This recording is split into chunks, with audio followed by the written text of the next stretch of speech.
Hello and welcome to season 5, episode 14 of Dualistic Unity. I am not what you think. I'm not. And I am very, very excited to bust open, break down any ideas that you may have of me being something spiritual, something that has anything figured out, someone that's teaching someone that's a good person. I'm not saying that I'm a bad person, but I'm not what you think. I am also not what I think. I find that really interesting the more it settles in over time because, it's so easy to fall back to the idea that I am enough. But there isn't even a question until I ask it. There's really no need to tell myself or even reiterate that I'm enough if I'm not asking the fucking question. And so that's really all it comes down to is just continuing on without thinking that you have to question your value, that you have to question your place, that you have to question yourself outside of the assumptions that you use for false security. Those you should question. You should question the illusions that you rely on because you think you need to, until you don't need to, until the illusions just fade away because you recognize what they are. Illusions. A way to kill the time where you could otherwise just be making time, using time, making the most of time, just being here in the present. Well said. Yeah, it's not there if you're not asking. If you're and that's just it. Is the focus on that, on those ideas, like on thinking about it instead of just being it. Like every single time, it's always, oh, how am I doing? The check-ins, the constant check-ins. And when you realize that there's no possible way to do it adequately, it's just so you can feel a little bit better. Then it isn't there as much. And they kind of go hand in hand, but it's also a continued investment in it as being correct. Well, I think and I'm so quick to forget how little evidence that there is when I do think a certain thing and then it isn't what I thought. There's never like oh yeah, I've been wrong about that a lot. I've been wrong about that like perpetually forever all the time. I've been incorrect. And yet I'm not willing to look at that. And so if you're not if you're not looking for something, it's not there. If you're not looking to reinforce an idea. And another beauty is that it reinforces itself one way or the other. It's a perpetuated cycle. So both options are always right there right now. Both are right there right now. And the choice that you have is to focus on a conceptual idea, your assumptions about your conceptual idea, your opinion, your judgment, your perception, believing it's the truth, or being willing to recognize that it isn't. And the more you recognize that it's not, that it never is, the less weight it has to it. But as long as you think it has, there's a degree of weight there. But it's an option not to look at. It doesn't mean that the weight goes away. It just drops a tiny bit. And then drops a tiny bit, drops a tiny bit. It gets a little bit easier, but it's still moment to moment to moment to moment. You being willing to be uncertain or your desire to be sure. It's funny that we often say, your willingness to be uncertain. But it's really your willingness to be intelligence. It really is. It's not even your willingness to be intelligent because that's egotistical. That's about you individually. But it's your willingness to let go and be reality, which is intelligence manifest. And this is something that I'm finding more and more all the time in conversations as they pop up, in events in my life as they pop up, the timing of things. If I'm not in the way trying to get somewhere, if I'm not in the way needing some end result, if I'm not in the way with my preferences and my opinions and my fears and all of that stuff, and I just watch moment to moment, and as opportunities present themselves based on that feeling, like this is the appropriate thing to do in this moment, not because of how it reflects on me, but because it seems to fit properly. It becomes more of a sensitivity thing. And as you do that, you start to recognize that everything is really acting intelligently. Everything really is acting intelligently. It's just that we have this divisive perception that we're all doing this separately. Like, you're intelligent, I'm intelligent, Joe Blow down the street's a fucking dumbass, and so we compare the intelligence that way. But the only difference is how much we are all distorting the actual intelligence that is reality.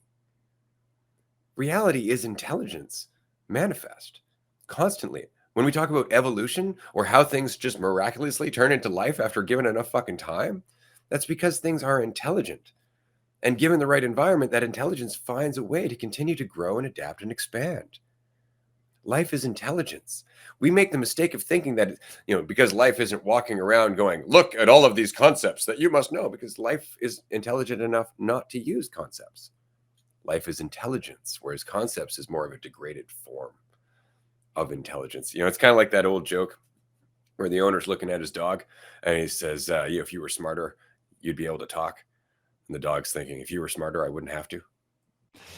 I love it. And you can't improve intelligence at play. You can only get in the way. You can only ever fog it, hold it back, get in the way of intelligence playing out by thinking that it's intelligent, by thinking that it's separate. Like there's intelligence at play, period. And then anything that's in the way of that, any idea of what the fuck that intelligence is, idea of yourself, idea of other people, ideas of anything is just getting in the way of that playing out. But there's not a way to improve it playing out. There's not a way for it to be better because it's not something that could even be different in a sense. It's just what it is. You playing out in perpetuity, forever, here and now. That's it. You can't improve that. How would you improve it? Well, I know how to improve it. That's getting in the way. Well, you would do this to improve. You try this, getting in the way. And it's that investment in the false certainty and oh well, I'm on this trajectory path, whatever. I'm becoming something more than what I am. Like your intelligence at play. At play. I didn't even mean it in the sense of like playing, but intelligence at play. It's what it is. There's no direction to play. There's no destination to play. It's done for the sake. Play is done for the sake of play. That's what you are. And you can do that. It's an option. And it's fucking fascinating how we don't realize that we can do things for the sake of doing things. We can actually do something for the sake of doing it, for its own purpose, its own reward, its own thing in itself, not to get somewhere else. It's such an addiction, getting somewhere, striving for something. The control that comes with the sense of control, the feeling of control that comes with thinking, oh, if I act this way, if I do this thing, then this. If I say this, then this. Like, you don't know. You don't know. There is no certainty or control or guarantees, period. It's just you here now. That's all that you know. So you might as well be it. You're it. You right now are it. You're not going anywhere. You're not getting anywhere. You're not becoming anything. It's just you and your willingness to be it here and prioritize your experience for what it is as opposed to for what it's turning into, because you can keep thinking you're turning into something for your whole fucking life, and it's never getting you to the spot that you think you're getting to. Just getting you here, and you're already here, so might as well just fucking be it. Because again, you're enough until you question it. You're enough. Even when you question it, not only are you enough, you're enough and enough to question it. Isn't that funny? But this is why we're doing this episode live today, frankly, is because I really want to make this fucking clear. I'm not thinking about this shit. I'm not thinking about this shit. People come to me with questions. People come to Andrew with questions, and you need to know this is what happens. Somebody asks a question. We have maybe a small moment of, huh. And then we open our mouths and things come out. And that's what this is. That's all this fucking is. This is just us being intelligence, not being intelligent. Because you'll notice that there's a very big difference between somebody trying to be intelligent and somebody who is just being intelligence, because intelligence has a flow. It doesn't take itself seriously. There's a humility to it. Intelligent people, though, they like being intelligent. They like how it reflects on them. It's about them. It's not about how well they integrate with the rest of them. It's about the very little idea of them not seeming so stupid, not seeming so little, not seeming, like it's not enough. Now I'm intelligent. No, you're intelligence. We're all intelligence. And because we're all intelligence, because there is no division, you are not more fucking special just because you have an insight.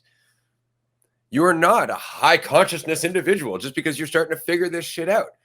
We're all the same fucking individual. All that comparison shit does is get you bogged back down in the journey. It just gets you bogged back down in the fucking idea that you need to be something. You don't. You're already it. You're everything. You can't possibly be more than everything. You just can't. The fact that you get to experience one tiny little part of everything you are, and that is all encompassing, it takes up everything that you're doing right now, is a fucking gift. It's a gift, because the rest of it is all still happening and it's all still you. And the beautiful part about all of this is the fact is that, as Andrew was just saying, we're at play until we make it work. This is the universe doing what it does. It doesn't consider it an effort. Reality doesn't consider existence to be an effort. That's all a matter of perception. And it's so interesting because I've done this for so long, turning this into something like the conversation of just being yourself into a measurement process, a feeling of getting somewhere, turning into something. But it's just you have an idea of you that gets in the way of you being you right now. And if that idea isn't there much, what's left is you. And it's not this conceptual idea. Like it's just that right there. Like that is the fucking wall. That's the veil. That's the idea. Because if there isn't so much of a maintained idea of you, a maintained idea of myself, it's just playing out. There's nothing to judge anymore if you're not holding on to an idea. And that's just it. It's not about, well, am I doing the right thing? Right according to what? Right according to what? Relative perception. Wrong according to what?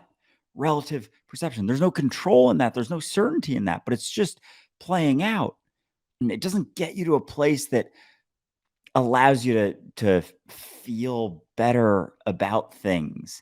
It's just there isn't something telling you that there's something wrong. You're not telling yourself that there's a different way that you should act. You're not maintaining this constant judgment about how things are going. And so what's left is just you going. And that's just like be there and do it.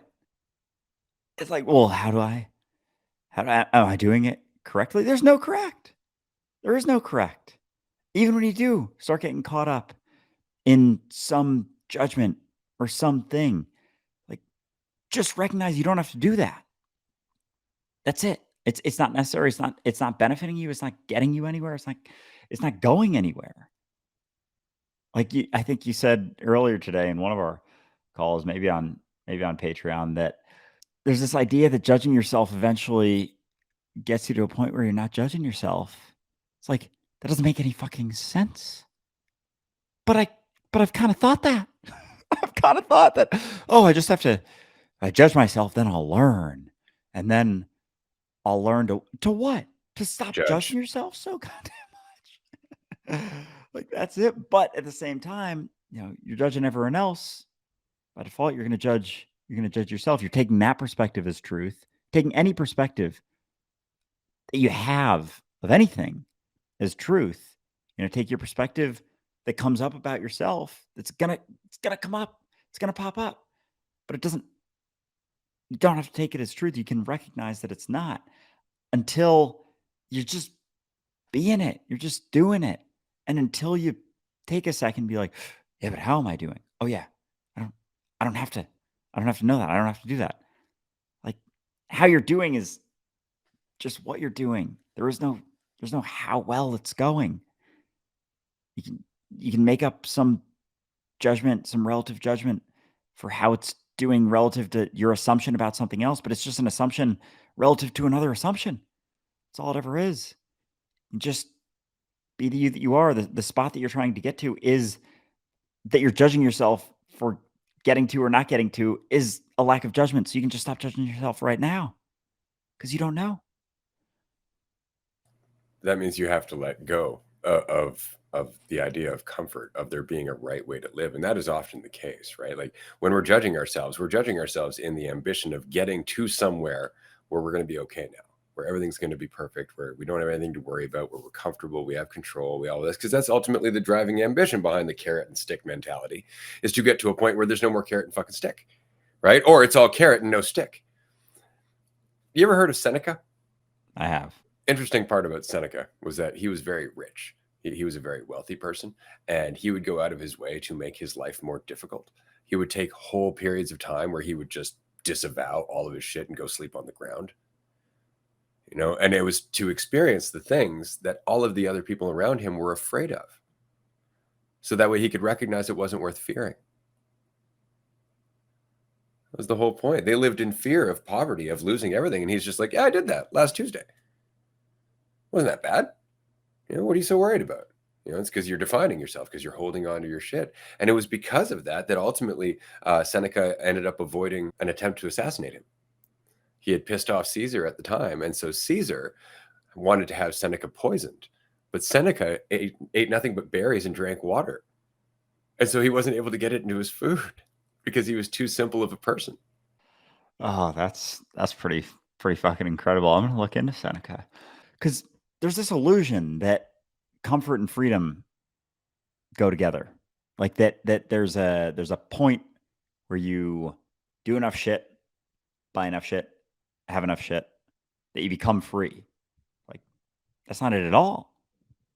It Freedom doesn't come down to how much you accomplish or where you're at in life or what people think of you or any of those things. It's so interesting because that discussion of being free in yourself has nothing to do whatsoever with your circumstance, with how people perceive you at all. It's actually the attachment to the perceptions as truth, to thinking they mean something, to thinking that your perception means something, your own perception, your own opinion, your own judgment, your own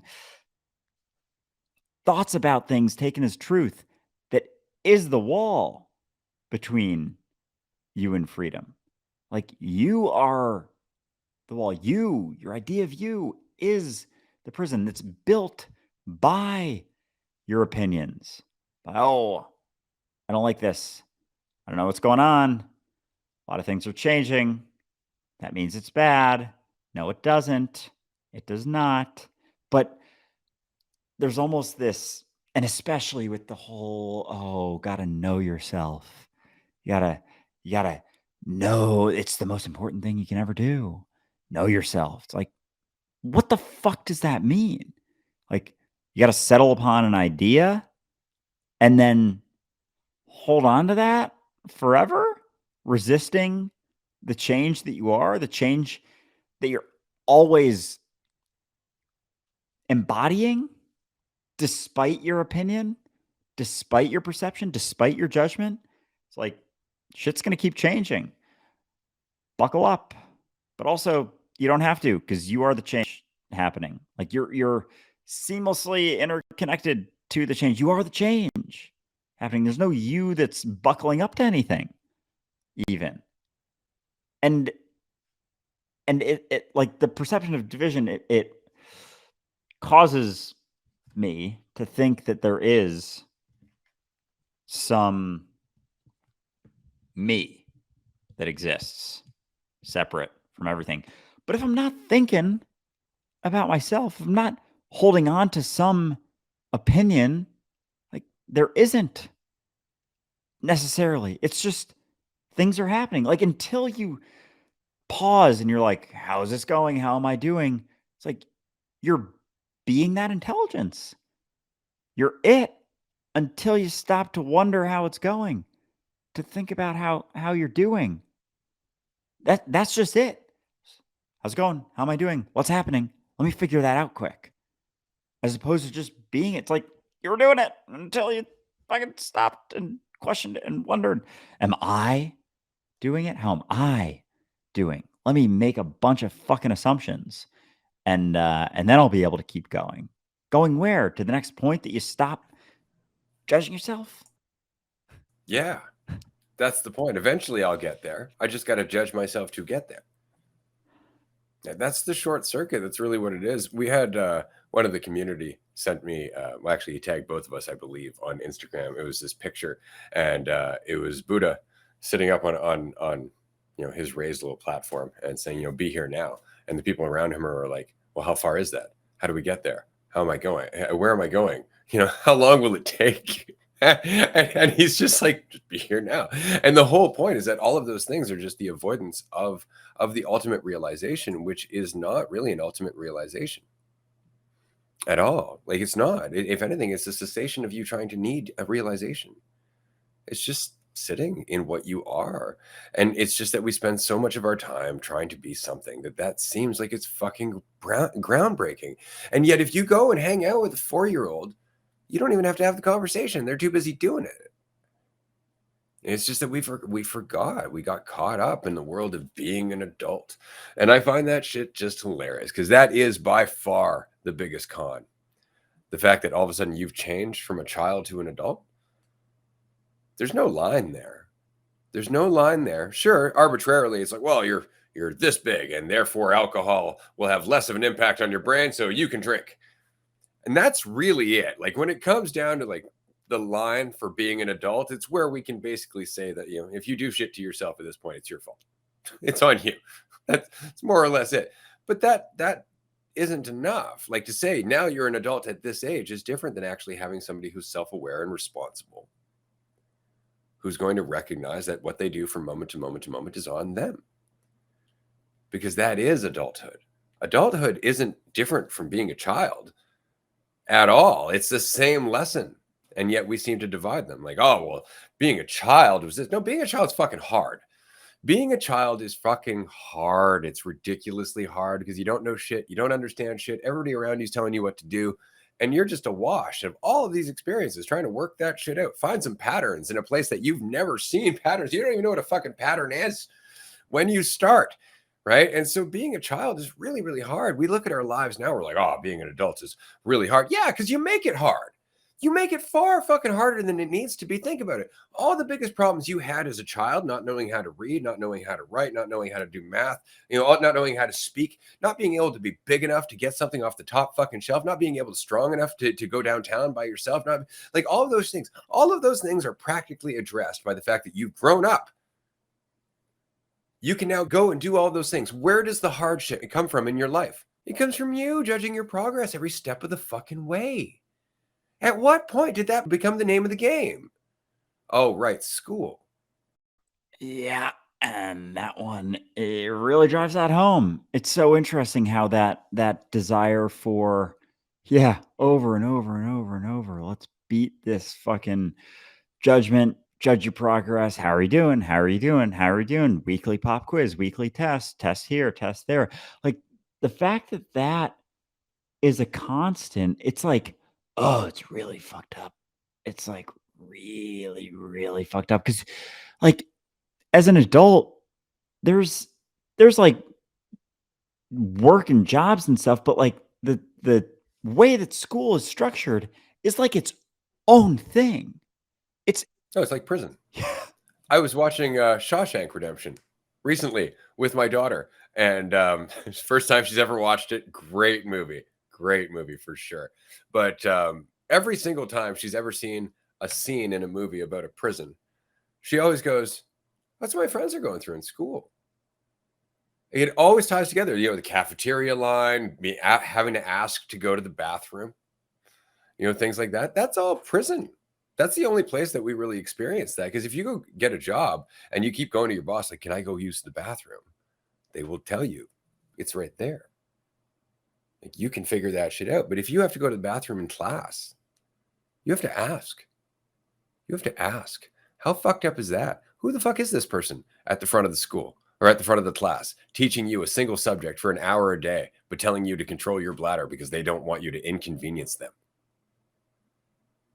And the only reason they can is, frankly, because you're too young to do anything about it. You're too small to do anything about it. And your parents don't fucking care enough to take you out of there.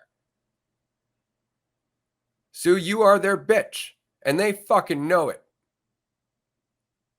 And while it has gotten better over time, in other words, they don't smack you over the knuckles with a fucking meter stick anymore, the fact is that they beat you down psychologically every fucking day while they're looking for disorder after disorder after disorder, which would explain why you won't listen to their ridiculous fucking demands that you do everything they fucking say. There's got to be something wrong with you, right? Oh my god. The comparisons to jail are unreal. Like, it really did. Like, I've started reading a bit, but like there's so many things that I did enjoy growing up. Like, even writing. Like, I can remember elementary school, and I loved, like, I had a like these short stories I would write about a lizard that would like travel around the world and like the universe, and just have all these wild stories. And like, I really enjoyed doing that stuff, and over time it was like gotten more and more like, do it for a reason. Holy fuck, like, do it for the grade, do it for the thing. Oh, you want to go to a good college, right? You want to, because then that'll set you up for the best job, and you want to get a good job, right? Because then you make lots of money, and then you can get this and that and this and that, and it's like, okay, for what though? Like, what's the end of that? It's like, well, safety, security, comfort, not fucking freedom. In no way is any of it freedom. Like, we start off not being free. We start off in a prison. Think like our whole fucking structure. Nothing is driving towards freedom. No wonder it's not talked about. No wonder everyone's walking around like they have a fucking stick up their ass, talking so concerned, so hesitant, so afraid. Because there's never any point. It's like, what's the point of all this? And then we're like, talked about this morning too, but it's like, oh, I keep striving, keep striving, keep striving for what? For what? So you die? Well, then you go to heaven. Then you go to this magical place. And no one fucking thinks about heaven for more than a second. It's this comfortable thing, but animals don't go to heaven. Nature doesn't go to heaven. Nothing fucking goes to heaven. Those people that you don't like that are still pretty nice, like, they're going to heaven. All the people that you probably do enjoy and appreciate aren't. And also, which fucking version of you is going to heaven? Exactly. Is it the one that was born? Is it 2-year-old you? Is it 80-year-old you? Because both of those would kind of suck. So is it just a bunch of 20 to 45-year-olds up there chilling, but you can't hook up with each other? You want to get off it. It's like, no, can't do that, because those are all mortal sins. All the things that all the passionate things you do, those are all mortal sins. So if you do want to do anything, you got to get married. Who are you going to get married to? You're going to stay with that person for eternity? Because what is marriage now? Well, is that an eternal thing, or is that just temporary? Well, then you got to get a divorce. But then you leave heaven and go to hell. So which part of you is which version of you is going to heaven? How exactly does that play out? Because there's no animals, no nature. It's just, what is it? Just concrete walls with a bunch of people walking around. It doesn't make any sense if you actually look at it and think about it. It's like, oh, it's just everything I ever wanted. But what if someone else wants something different? Or do you have different heavens? Oh, so then you're alone in heaven because it's just what you want, but the other people want something else. So which is it? What is it? What does it look like? Exactly. "Ugh, stop that. That's disrespectful. How dare you do that?" Like that's So just forgive me. exactly. God damn, it's fucked. It's so I love it. Oh, I see. It's an ongoing source of entertainment for me more than anything else, and it's just because I mean, frankly, religion has lost a lot of its teeth over time. It really has. Once upon a time, religion was it was the schooling system. Like when you were brought into the world, you were brought into your culture's religion, and that was the basis for your judgment, the basis for your education, the basis of everything you needed to know. Whether you were studying the Torah or the Quran or the New Testament or whatever it might be, you were judged based on your knowledge of that. Can you quote chapter and verse? Can you do all of that? And religion has lost a lot of its teeth over time, to the point now where they use copper fucking goblets instead of gold, which is really satisfying to me. But it's just because that game became a little bit too obvious, and it led to too many fucking wars at the end of the day, too many religious wars, and that led to a lot of bloodshed over time. And so we had to figure out a new way to judge ourselves, and we did so in the name of education. We did so in the name of progress and technology and building a better world. And it got out of hand. The schooling system is one of those things that it's like, well, has nothing to do with religion. No, it kind of does. It really does. It worships at the altar of ego. It worships at the altar of judgment. It worships at the altar of control. For sure, that's what it is. I mean, all of your schools are basically churches, right? They're just churches that worship a different mentality. They're not worshiping a god. They're worshiping the idea of progress. They're worshiping the idea that you have to fit into the whole. You have to fit in to what's happening around you, and that's what they're there to do, is condition you to that. That's all the church was too, except they were calling the game.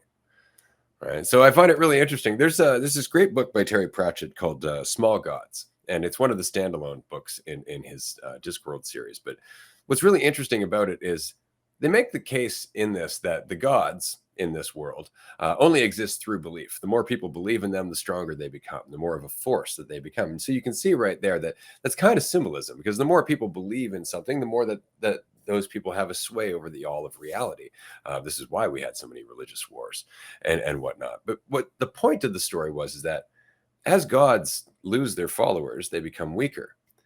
But that doesn't mean the church falls around them. And so the premise of this book is, in fact, that the church of this one God is bigger and stronger than it's ever been. And yet nobody actually believes in that God. They just fear the system that was built around it. And that's very much the case with our system.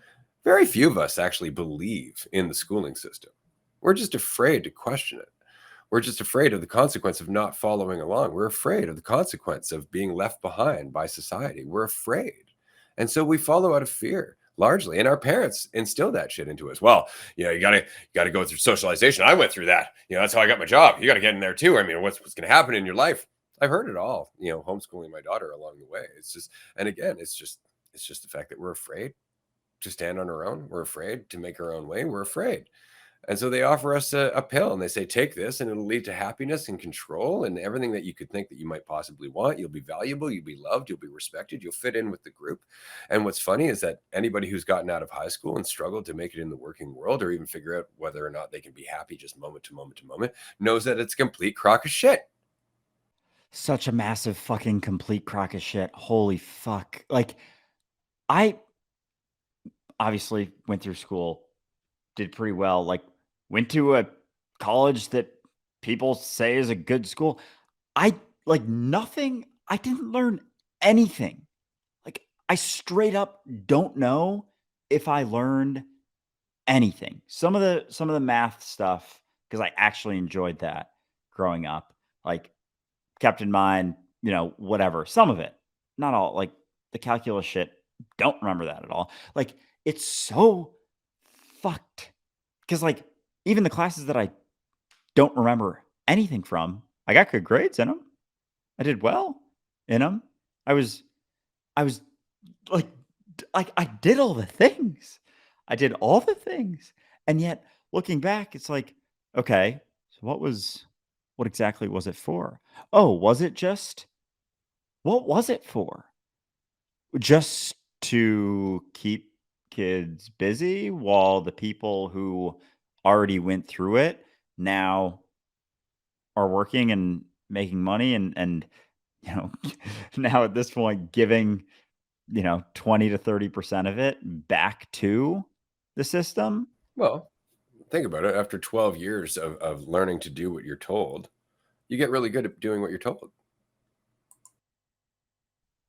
Oh god, it's so fucking it's mind-blowing because even like I notice this in myself how like and oh god, it's uncomfortable for me to fucking recognize some of this shit, but like I am so much and I'm not putting it's like my fucking shit, my responsibility, but like if I and this was something that hit me recently. I went through so many fucking uncomfortable realizations recently, but on the other side, and it's fine. It doesn't, I'm not judging myself for going through it, but like I worked really hard. Like growing up, I was always getting somewhere, doing something for the sake of doing it. And if there was a path, if there was a journey, if there was a structure, it's like, yeah, just put your head down and grind that shit out.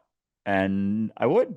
And it was because I was for the next thing. It was always like it was like almost literally looking at a carrot. Like it was, yeah, oh yeah, getting there. Ooh, ba, ba, ba, ba, ba. Oh yeah, getting there. All right, how am I doing? Yeah, we're getting there. And it was like that, literally, holy fucking shit, dude. Like my whole life was that. And so I'm fucking 28 and I'm just just learning how to do things for the sake of doing them in my decision to do it, not for anything else. And it's like, it's weird. I'm not gonna lie, it's fucking weird and uncomfortable. And like, it was so drilled into me to do things for something else that when there isn't something else, it's like I'm sitting on my thumb. I'm like, okay, fucking do something. And it's just that. But it's like I'm subconsciously looking for a reason, for a guiding hand. And it's Or a gold star. or a or a pat on the back. That's the reason. That's the reason that I have such an issue with the schooling system. Is that it's never just enough to be you. You always have to jump through the next hoop, and you are always evaluated according to all of the other kids. And it's the most superficial way of trying to raise children, of trying to, help a human being grow, because it immediately develops this idea that you can be so easily compared.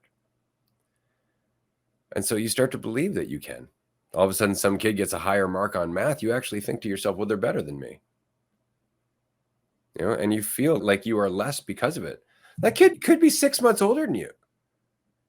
Oh, we're all in the same grade. Yeah. And like at 8 years old, a month of development time means worlds. 6 months, especially. We forget that.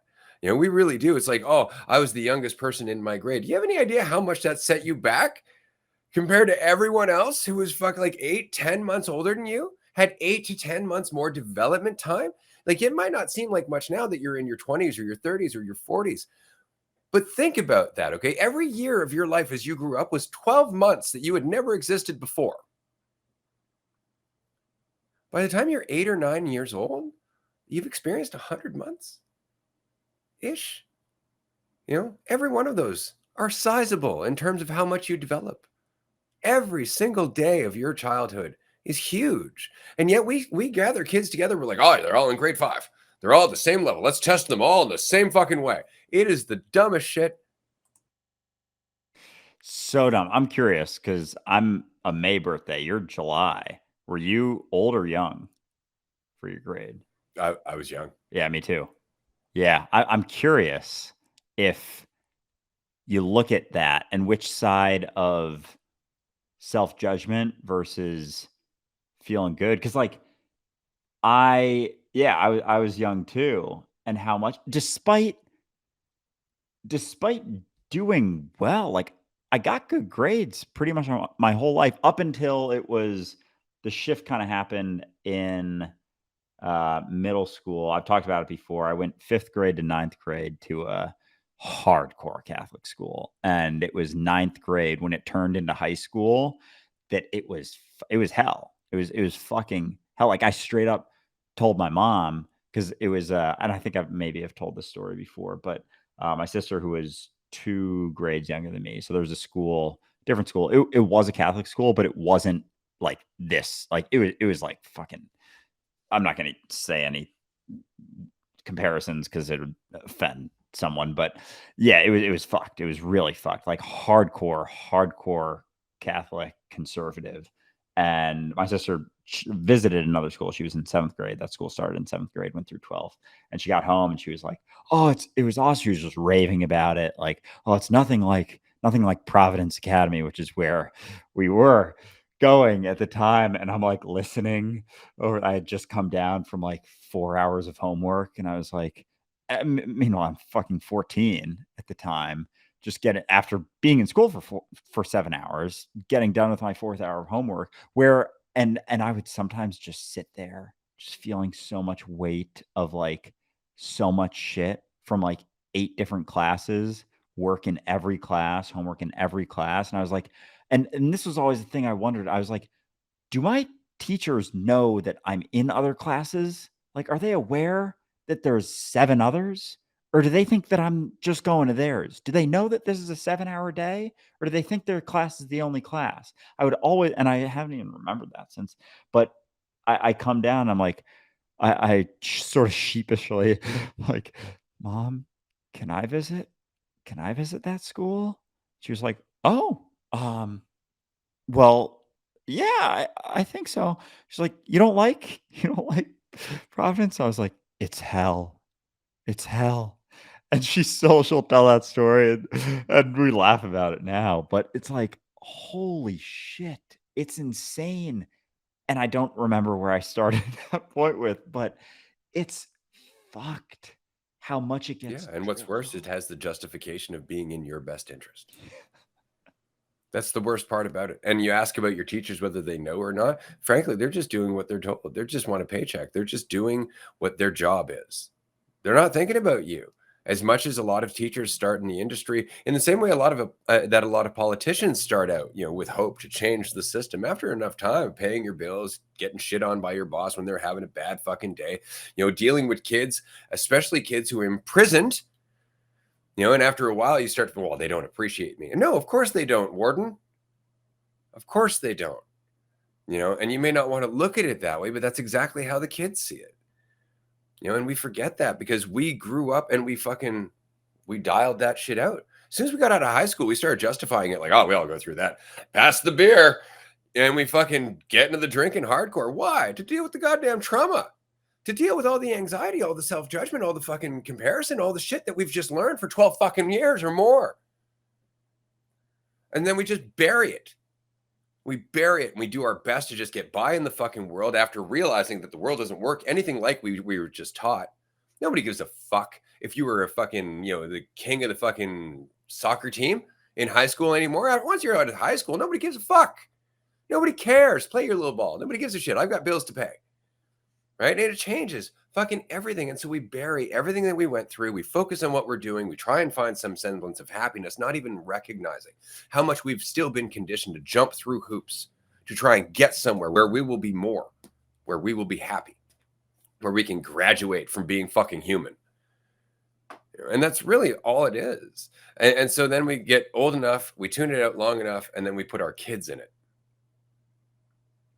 And it's just gone on like this for a long time.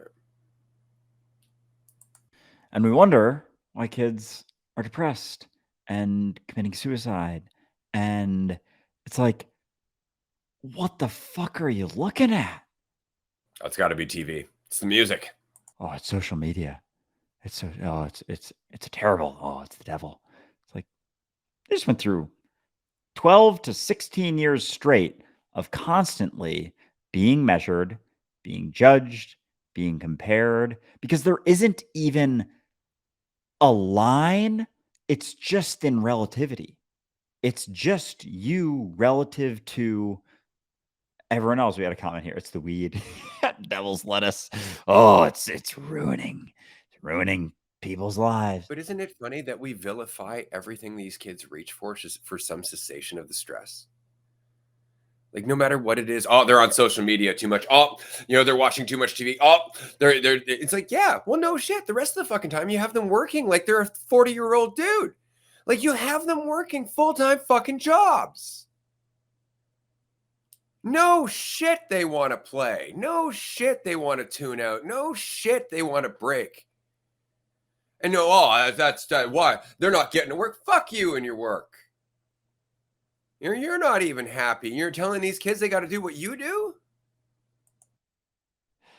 It's unreal. Like, oh my god, the whole your whole "time's up, party's over" sort of thing it's starting to hit more and more and more because it's ridiculous. Like, it's right in front of my face. Like, it's right in front of our faces, and I feel like I'm just getting to a point where I'm finally, like, seeing that instead of being in it, even in just since dualistic community, since we went full time, basically. I'm just and I gotta not judge myself for like because that's just a familiar fucking avoidance tactic. It's There it is. yeah. Exactly. And it is, yeah, exactly. But it's like I'm finally fucking starting to see things and progressively over the last even 8, 9 months. It's been like we're doing something that isn't because even at work is like the same sort of process of getting somewhere, becoming something. That's what I realized too when I stopped trying to get promoted, striving for promotion. That was a shift. I was like, wait a second. Holy fuck. Oh my God. They really do just dangle that. And I was kind of aware of it, but also kind of not. It was like, you get a promotion, and then it's like you enjoy that for maybe maybe a month, maybe 2 max. And then it's like, all right, let's and then you meet with your boss and you're like, all right, what are we working on now to get to the next promotion?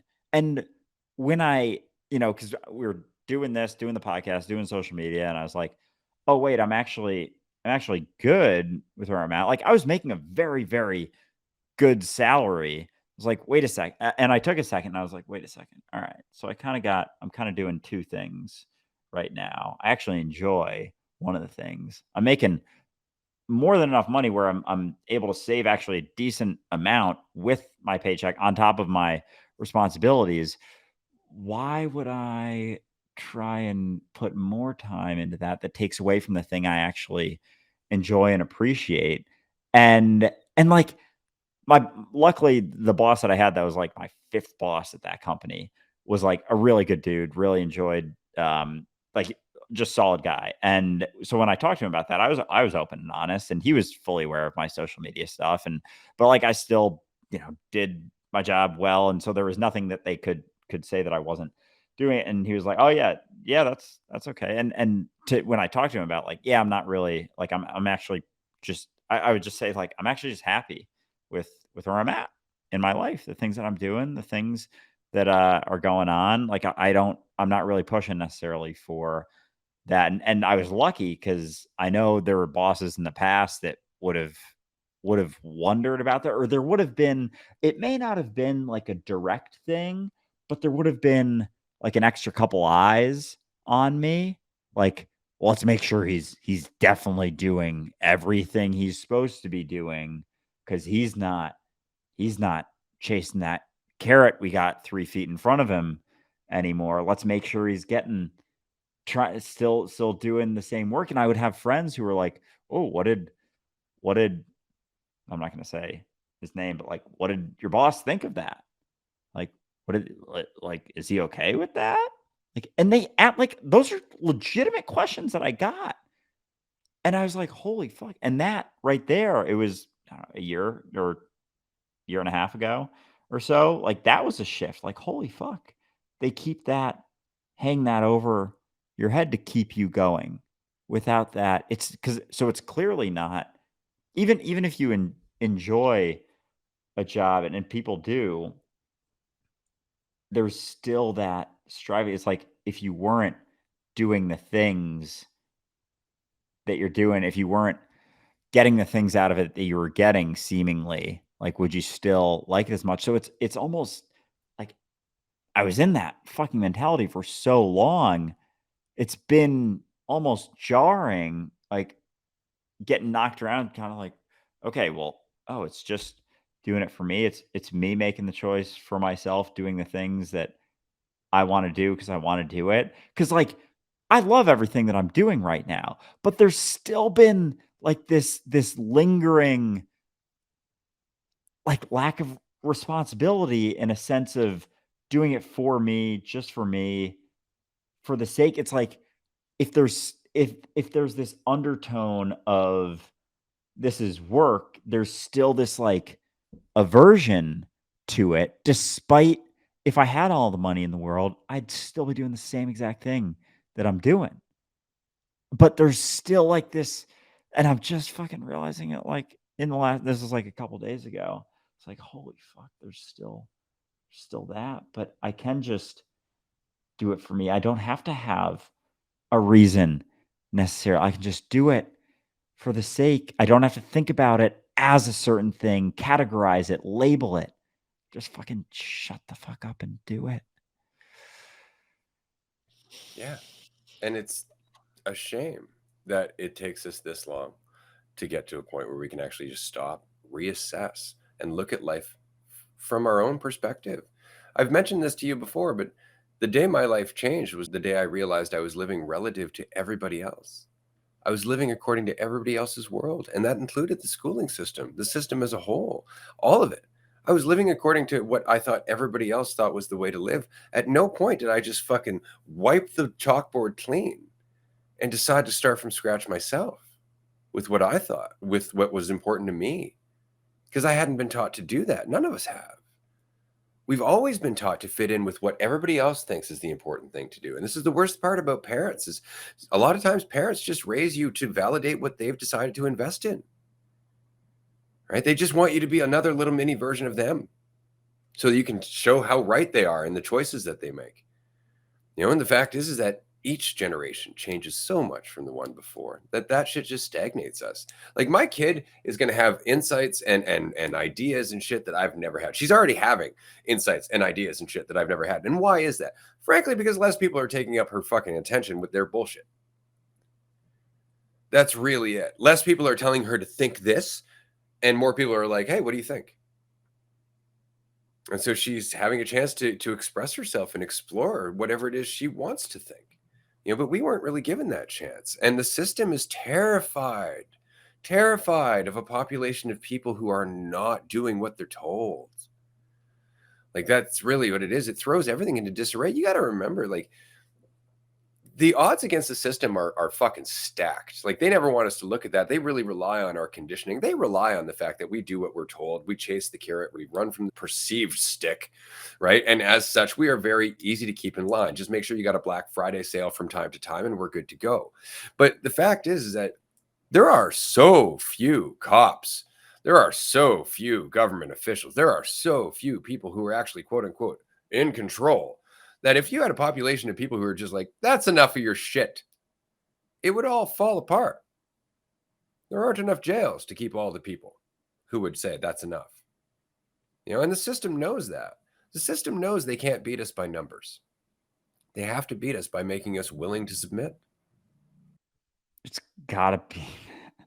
That's all that it's like this and it's the perception of this, the idea of there being a pot of gold at the end of the rainbow. It's like this fucking massive farce that you're getting some and we just drop things in like, you know, heaven or certain fears of certain things. Well, if we're not in control, if you don't follow this, then anything could happen.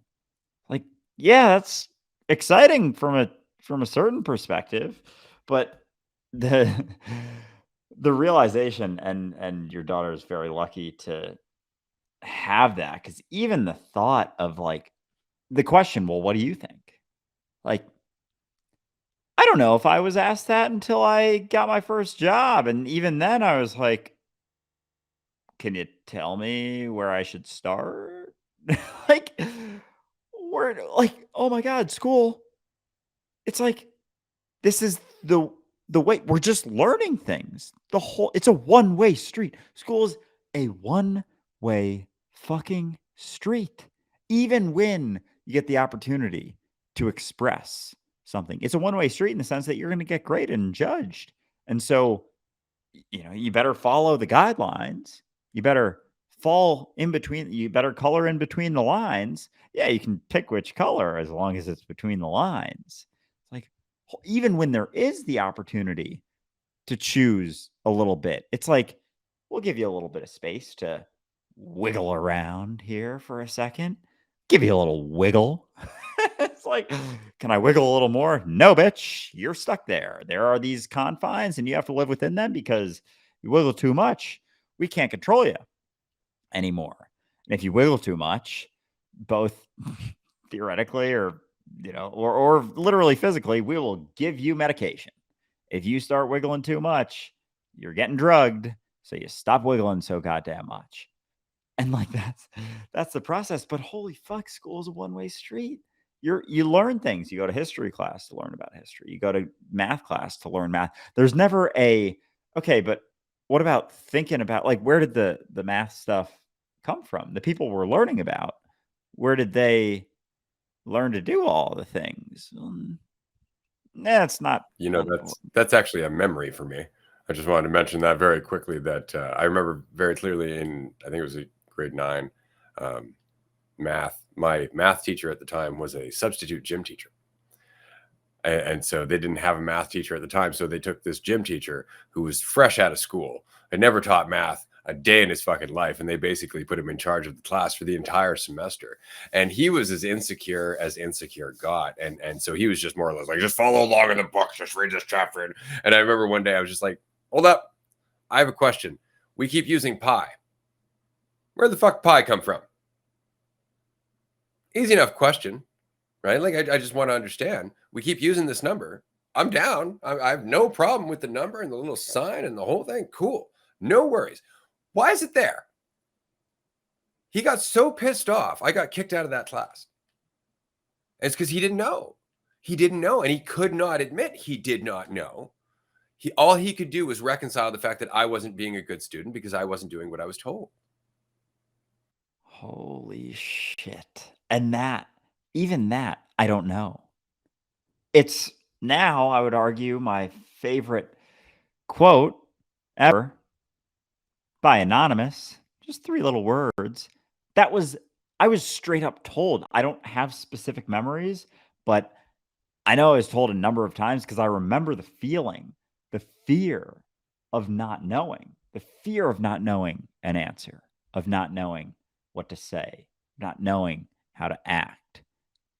It was a massive one for me. That worry, that concern. If they come to me, they're going around the class or asking, random questions. Oh fuck, I forgot about that. Like the getting called on randomly.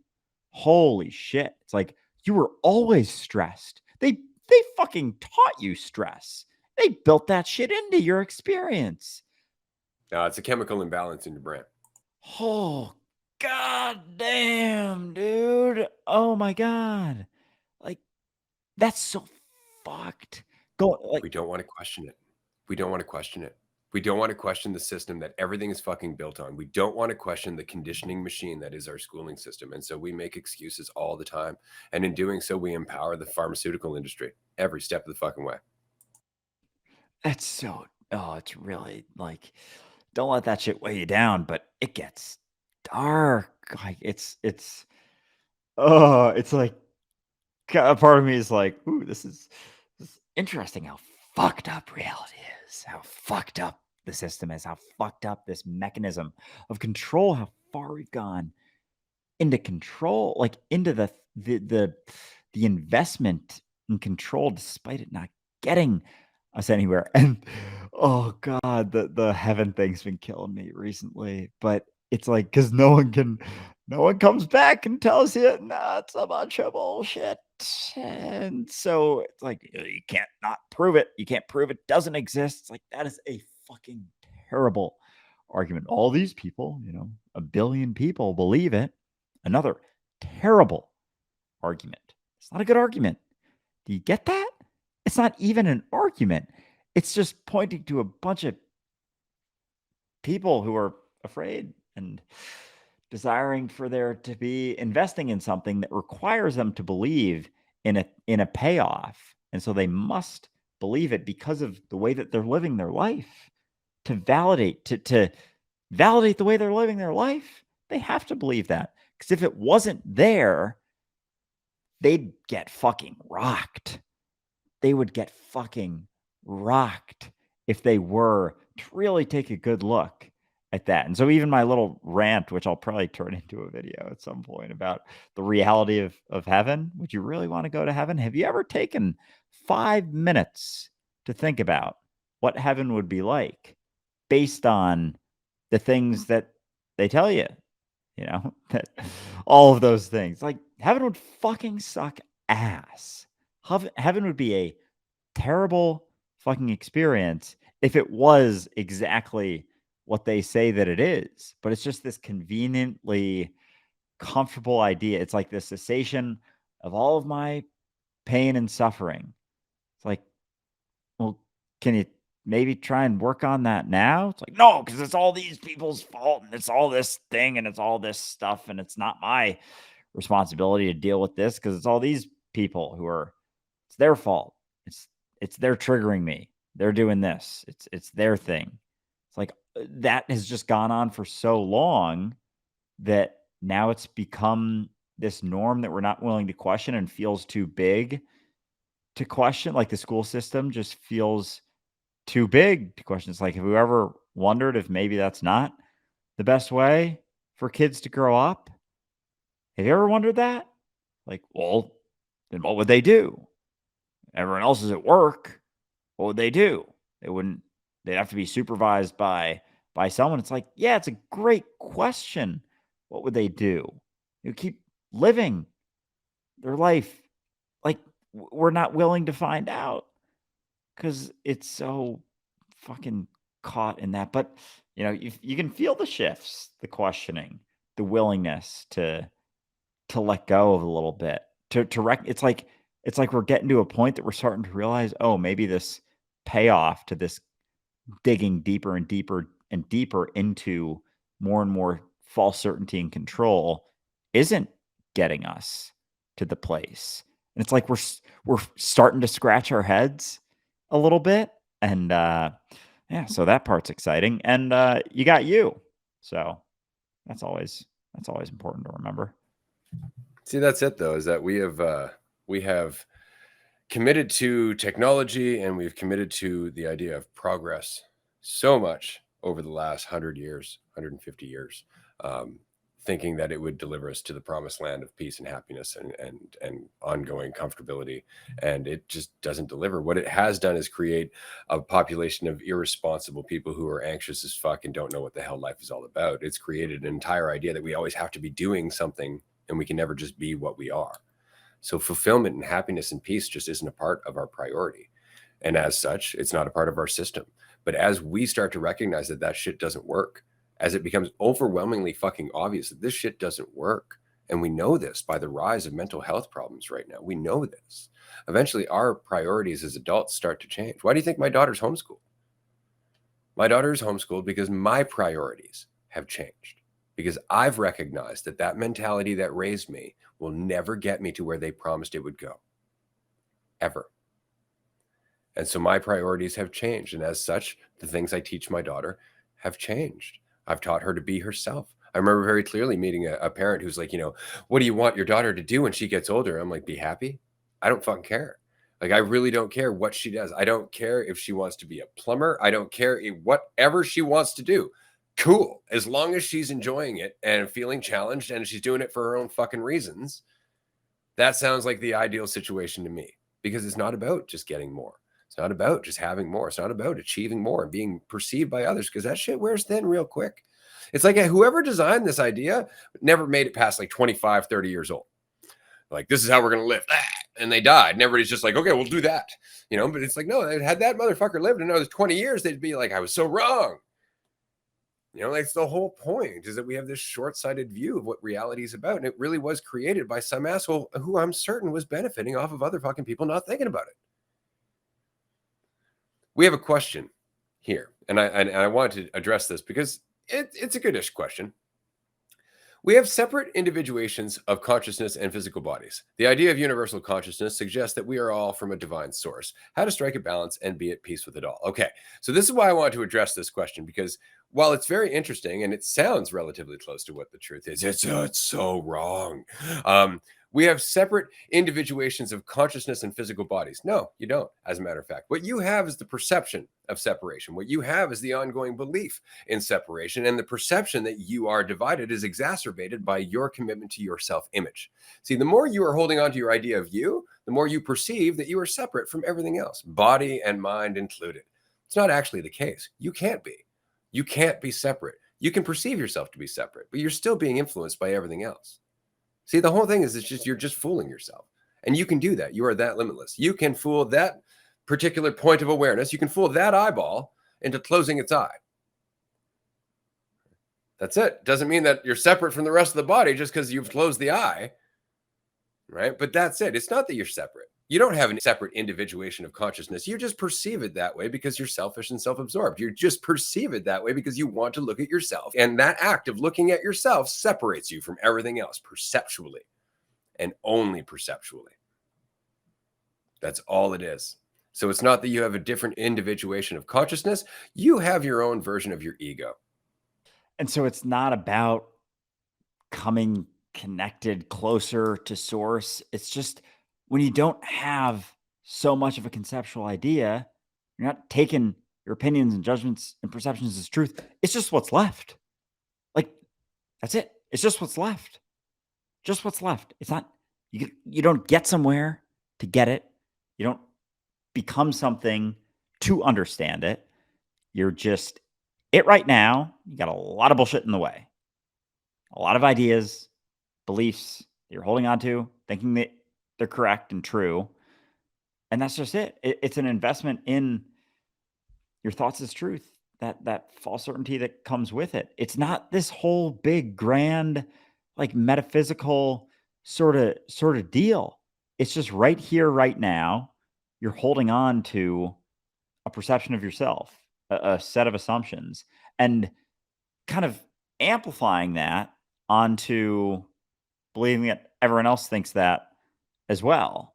Whether it's purposefully or kind of subconsciously, there's this like assumption that everyone else is thinking the same thing about you, and they're not. And so what you are isn't what you think. And like it's just that. It's not to be something else.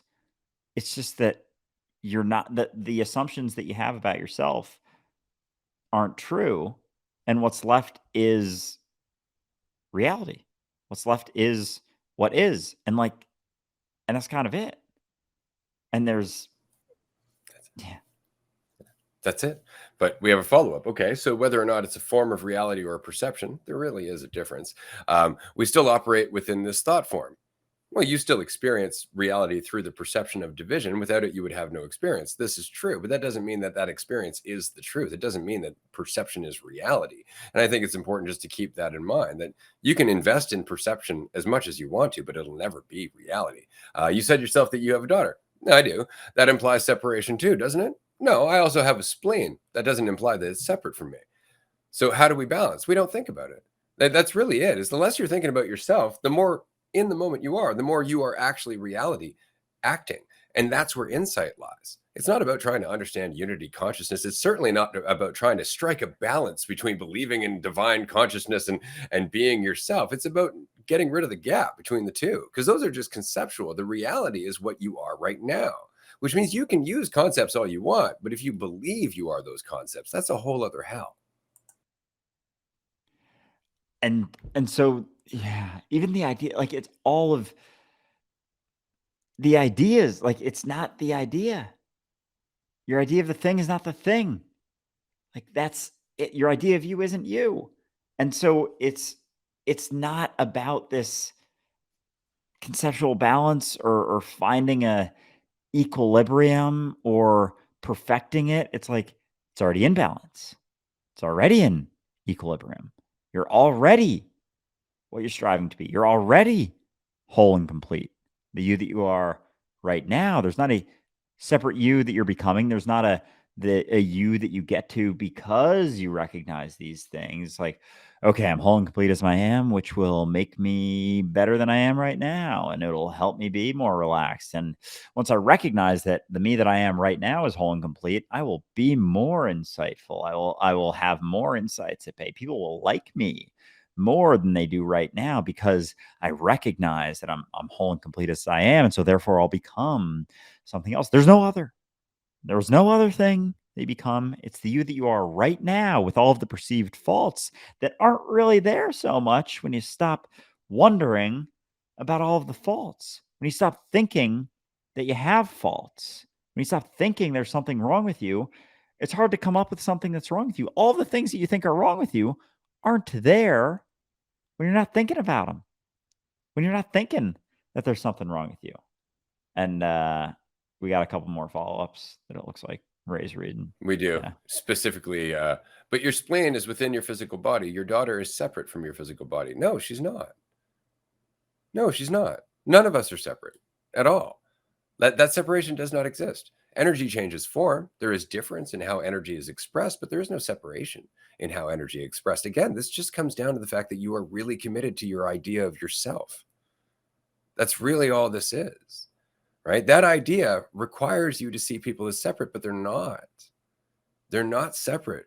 You could say my daughter is separate from me, but she is out there influencing the world all the time. And all of those influences eventually come back to me because there is no dividing line except conceptually. So even the idea of there's something being inside and outside of my body implies that this is my body. and I was doing something kind of funny the other day. I was looking at myself in the mirror, but, like, not in, like, some, "Oh, how am I looking right now?" Like, I was looking into my eyes, like, directly into my eyes, wondering what was looking into what. And things started getting really kind of trippy.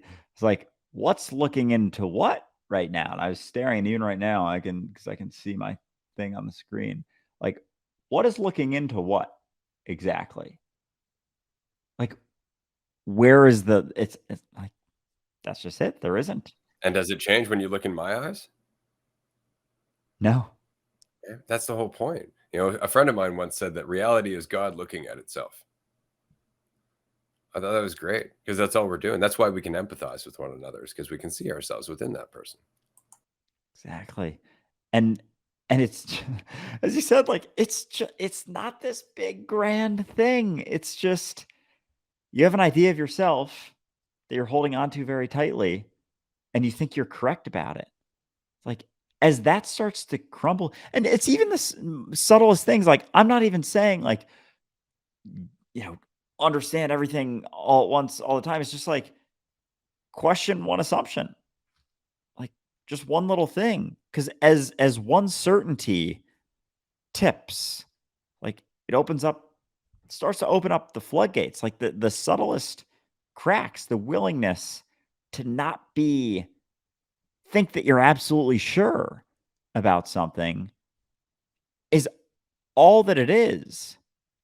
And then it's just that over and over until all the familiar assumptions you've been holding on to aren't quite so much there in the forefront all the time.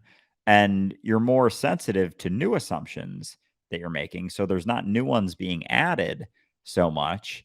And then you're just willing to say, I don't know, to say, I'm not sure. Even when you make an assumption about something, like, yeah, but it's not actually what it is. And you can recognize differences in yourself, different people, different things.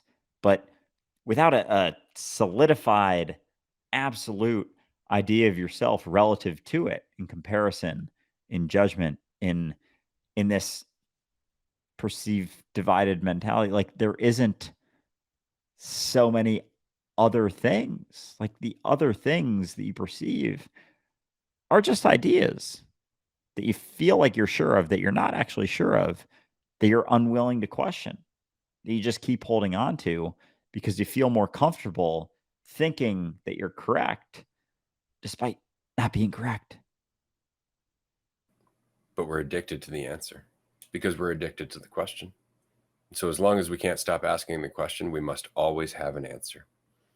And that becomes our entire focus. And eventually, when you realize that none of the answers you're ever going to come up with are the truth, none of them are ever going to get you to the place where you feel at peace with yourself, then you start to answer that question with, I don't know. And that opens it up to eventually not having to ask the question at all, which is where we started this conversation. You don't have to ask if you're enough. You don't even have to consider it. The real question is, are you prepared to let go of the question? Are you prepared to arrive? Because the question is how you avoid being what you are right now.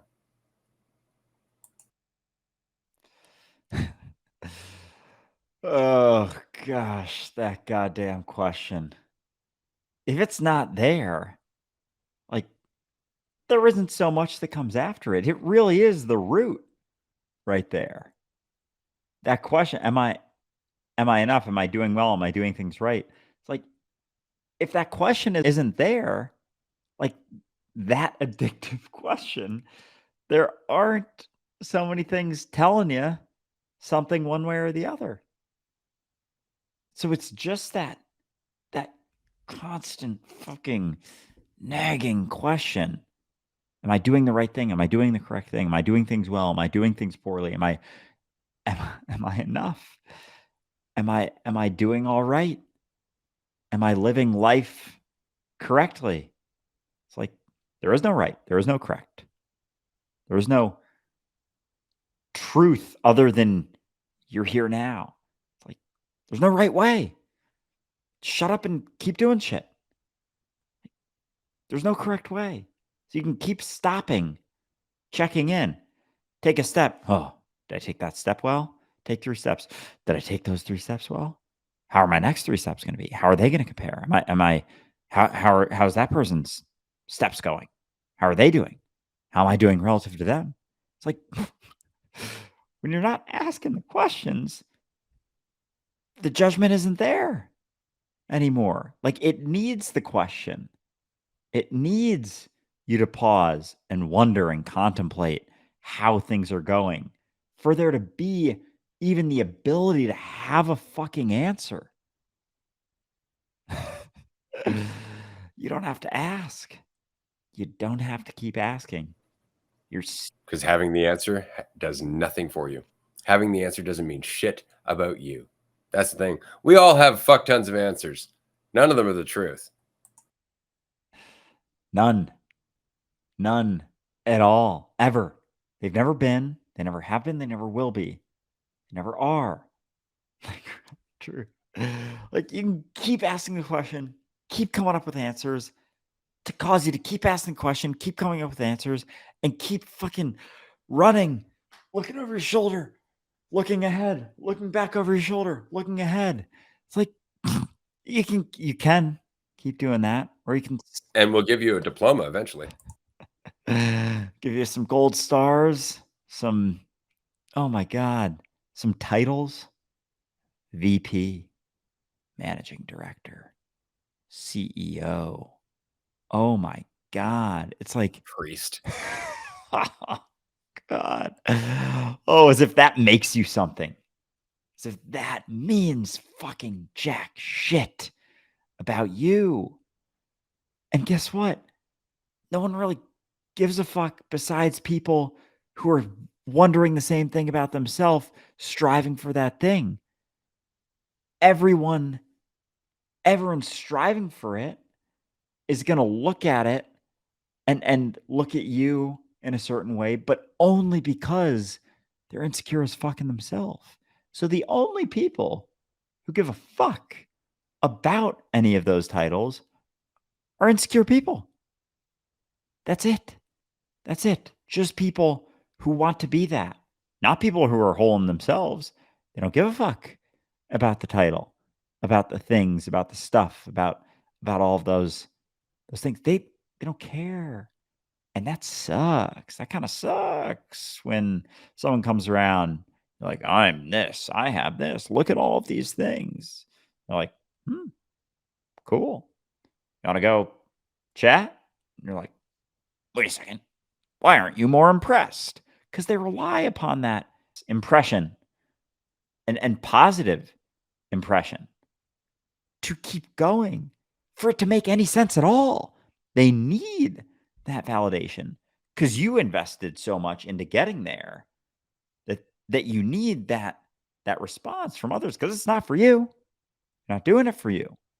If you we were talking about this on Patreon before. If you were on an island by yourself, you say you're dressing up just for yourself. You say you're wearing those things just for yourself. You're saying you're living your life for you. If you were on a deserted island, would you make the same decision? Would you wear the same thing? Would you act the same way? Would you do the same things? If not, just be willing to look at that. I'm not saying you should do something else. Just the willingness to wonder, to scratch your head, to think, oh, maybe I wouldn't, because then you're not living for you, and you're living in relativity, and that's not freedom. If you're not living for yourself, you're not free. You're at the will of other people's perceptions who don't really give much of a shit unless they're insecure in themselves. Like the only people who really care about the stuff outside of you being yourself are insecure people in one way or another, whether they're striving to be you, stroking that ego of yours, or they're judging you. It's just because they're insecure. If they're not insecure, they want to know you. They care about you for you. And that's it. They don't give a fuck about any of the other things because it's irrelevant to you and your freedom. That's just the thing, though, is that if I think I am what I think, then what I think, just the act of thinking, becomes so much more important. Everything's riding on it. Everything is riding on those thoughts being perfect, on those thoughts being right, on those thoughts being intelligent. And it's because I believe that I am what I think. So I must be intelligent instead of just being intelligence. And it really is just that. It's that idea of myself that cuts me off from everything that I am because I filter it all down into this fiction that creates a conflict with reality. And that's really it. But it starts with the need for an answer because the only person who needs an answer is someone who's measuring themselves according to it. This has been a very good episode. I appreciate everybody who could join us today. I do want to mention very quickly, this episode will not be aired for a couple of weeks because we still have a number of classic episodes that I'm editing beforehand. But if you're listening to this right now and you would like to join us in Vancouver on October 5th, we have a retreat coming up, the last mini retreat of this year. We would love to see you there if you can make it. If you can't make it, do consider the Netherlands. But this has been a fantastic conversation. And it's because, frankly, there's nowhere to go. We're not trying to give you answers. We're not trying to teach you shit. I am spending my afternoon at home having an interesting conversation because I like to do so. I'm talking to myself. Sure, there are other voices that I'm hearing, but that doesn't make them any less mine. And so the fact is that this is an exercise in just being. You're listening here and participating in this episode is an exercise in being. And look at all of this without any need for an answer, without any need to define yourself, without any need to be right. We've all just fucking grown together. This has been a blast. I'm glad we made this a live party here. Appreciate everyone for tuning in because it's fun. It's like I'm glad there was a look into how these how these go. I mean, there's the raw episodes and those are always live, but yeah, this is the classic episode. It's the same shit. It's just the same shit. There are differences. Yeah. There are differences. For example, we know going into this conversation that we had a track that we were on. We didn't know where it was going, but it's always fun to watch as you witness your own intelligence playing out, that it really does find its way to go full circle. It actually did so a few times in this episode. There's quite a few really good loops as we just kept going through the same process of recognition. But it's not because we were trying to get to an answer or an end result, it's because we didn't need to. And so it's just the process of watching reality play out patterns. And it happens all the time. If you get out of the way, you will see your life really does play out intelligently. All your relationships play out intelligently. People mirror what you are going through, whether you recognize it or not. And the only reason you can't recognize it is because you're focused on your idea of yourself rather than allowing yourself to see what you're really doing. So yeah, this has been just a blast. Thank you, everyone who could join us. We'll be back tomorrow. I think we have a roundtable or a call-in show tomorrow on Tuesday. So whichever that is, check out the schedule on our website, and we'll see you there. Bye, everyone.